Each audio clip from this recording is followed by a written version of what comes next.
तो कैसे हैं आप सब। ये है आपका अपना चैनल फायर नाइफ और आज हम बात करने वाले हैं 5 ऐसे शोज़ के बारे में जहां से आप एनीमे एक्सप्लोर करना शुरू कर सकते हैं। तो बिना किसी देरी के चलिए शुरू करते हैं।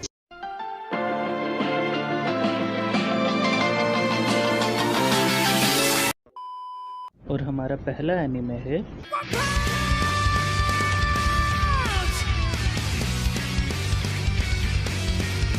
तो सुपर हीरो किसे नहीं पसंद, और एक सुपर हीरो फैन के लिए वन पंच मैन से अच्छा एनीमे कोई हो ही नहीं सकता।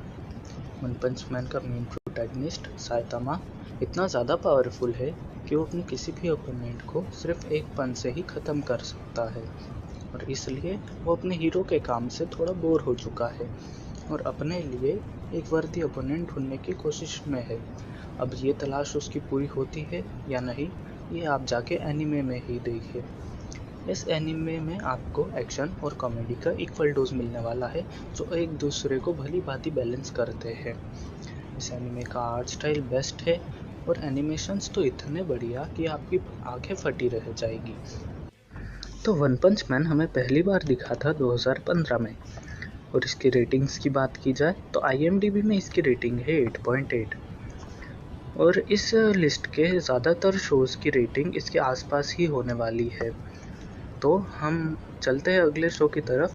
तो इस लिस्ट पे अगला शो है अवतार द लास्ट एयरबेंडर, जो कि एक अमेरिकन एनिमेशन है और इसके बारे में आप में से ज़्यादातर लोगों ने सुना ही हो।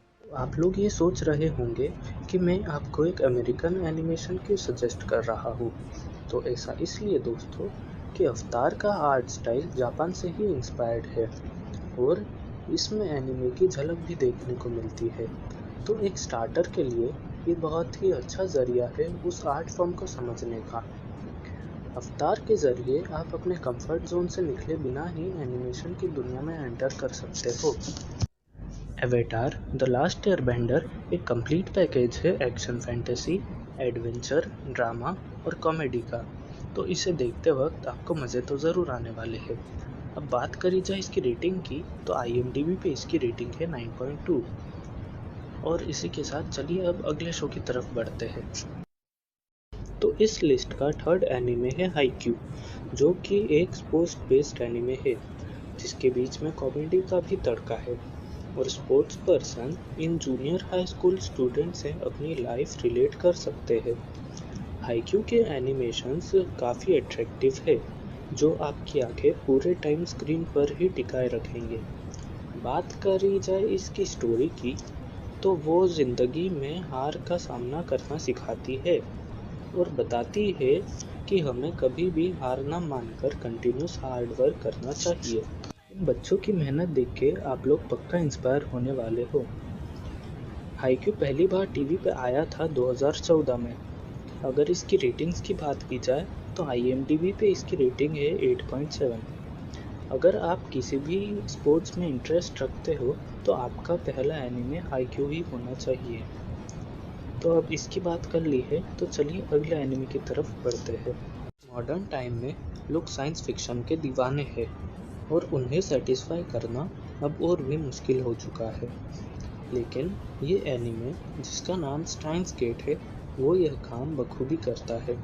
तो स्टाइन्स गेट एक थ्रिलर एनीमे है जिसमें हमारा प्रोटैगनिस्ट रिंटारो ओकाबे को एक ऐसी मशीन मिल जाती है जो पास्ट में SMS भेज सकती है और उससे वह दुनिया चेंज करने की कोशिश करता है। लेकिन जब भी कोई टाइम के साथ छेड़छाड़ करता है तो उसे कीमत तो चुकानी ही पड़ती है, और ऐसा ही कुछ हुआ इस एनीमे में भी। अगर खासियत की बात की जाए तो इस एनीमे की खासियत है इसकी unique story line.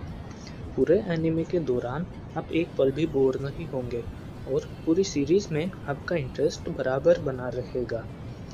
Steins gate launch हुआ था 2011 में, और रेटिंग्स की बात की जाए तो IMDb में इसकी रेटिंग है 8.8।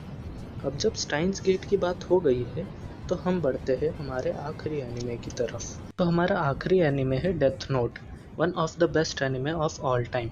इस एनीमे में ताकत है कि ये सिर्फ 2 एपिसोड में आपको अपना दीवाना बना देगी। अगर आपको लगता है कि आप स्मार्ट हो या आपको मिस्ट्रीज पसंद है तो ये आपका फर्स्ट एनीमे होना चाहिए। और फर्स्ट नहीं तो सेकंड या थर्ड तो होना ही चाहिए। इस एनिमे की स्टोरी बहुत ही बढ़िया है। इसमें लाइट नाम के एक स्टूडेंट को डेथ नोट मिल जाती है, जिसमें वो किसी का भी नाम लिखे वो 40 सेकंड में मर जाएगा। तब वो उसका कैसा यूज़ करता है और इससे क्या क्या दुनिया में चेंज लाता है, ये आप खुद ही देखिए। अगर आपको लग रहा है कि डेथ नोट ही इस कहानी का सबसे बड़ा हथियार है तो आप गलत हो। इस स्टोरी का मेन हथियार है उन कैरेक्टर्स का दिमाग जो दुनिया में जस्टिस लाने की कोशिश कर रहे हैं। और रेटिंग्स की बात करें तो IMDb पे इसकी रेटिंग है 9। ये एक हाईली रिकमेंडेड एनिमे है, तो आपको ये ज़रूर देखना चाहिए। तो बस आज के वीडियो के लिए इतना ही। अगर वीडियो अच्छा लगा तो लाइक और सब्सक्राइब कीजिए और अपना रिव्यू देना ना भूलिए मुझे कमेंट बॉक्स में।